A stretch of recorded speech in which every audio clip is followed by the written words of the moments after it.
अनुजा। देखा, आज मैं यमुना के किनारे आई हूँ। जैसा कि सुनने में आया, यमुना की सफाई के लिए पूरी जद्दोजहद कई सारे लोग पड़े हैं, सरकार भी पड़ी है।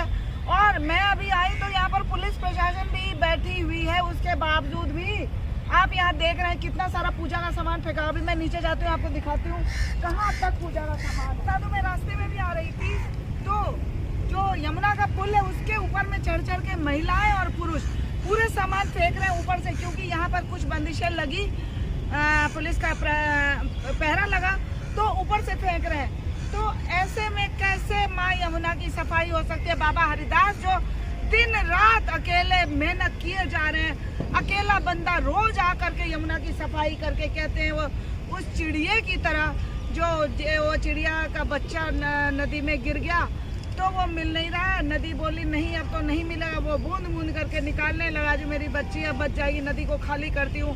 तो उस चिड़िया के बचाव में सारे जानवर पक्षी कायनात से ऊपर से जब गरुड़ देवता भी आए तो लास्टली भगवान को आना पड़ा, कहना पड़ा जी इसके बच्चे को दे दो नहीं तो तुम्हारा वजूद खत्म कर देंगे, नदी से बोला गया।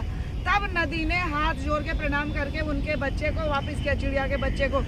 वही काम बाबा हरिदास जी एक अकेला जो यमुना की सफाई में जुड़े हुए हैं, तो कहने का मतलब जो एक अकेला बाबा क्या कर लेगा अगर हम सब इस चीज का ध्यान नहीं देंगे।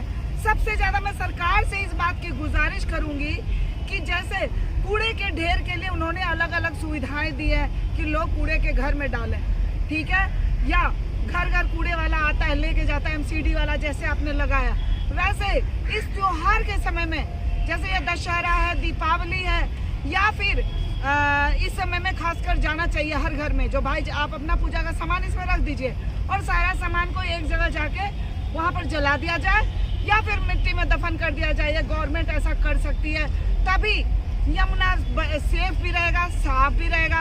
और जहाँ तक सब दिन पूजा का सवाल है, वैसे भी लोग फेंकते हैं पूजा का सामान, तो भी ऐसे में एक जगह निर्धारित होना चाहिए 3, 4, 5 विधानसभाओं के अंतर्गत में, तो एक घर हो जहाँ पर लोग जाकर के अपना सामान वहाँ रख देंगे पूजा का। इससे पूरा दिल्ली साफ स्वच्छ और सुरक्षित भी रहेगा।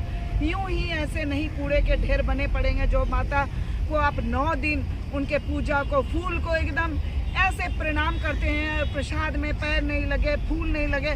अब यहाँ कोई देखने नहीं आ रहे हैं, कोई नहीं देखने आ रहा कि आखिर इसका क्या हो रहा है, और यहाँ फेंक के चले गए। और वातावरण और माहौल जो खराब होगा तो असर किस पर पड़ेगा?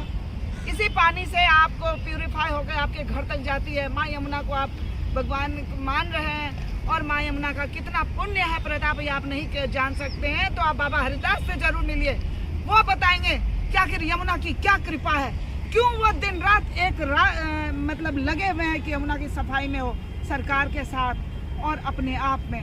तो आप लोगों से विनती है प्लीज़ ऐसा ना करें, खासकर मैं सरकार से और जो भी हमारे पॉलिटिशियन हैं, हमारे नेता मंत्री हैं, हमारे जो समाज के सुधारक हैं, उन सब से रिक्वेस्ट करूंगी कि इस सब चीज़ में मिल करके ऐसा एक घर बनाया जाए या फिर घर घर से पूजा के बाद ये पूजा का सामान एकत्रित करके एक जगह रखा जाए। Thank you so much.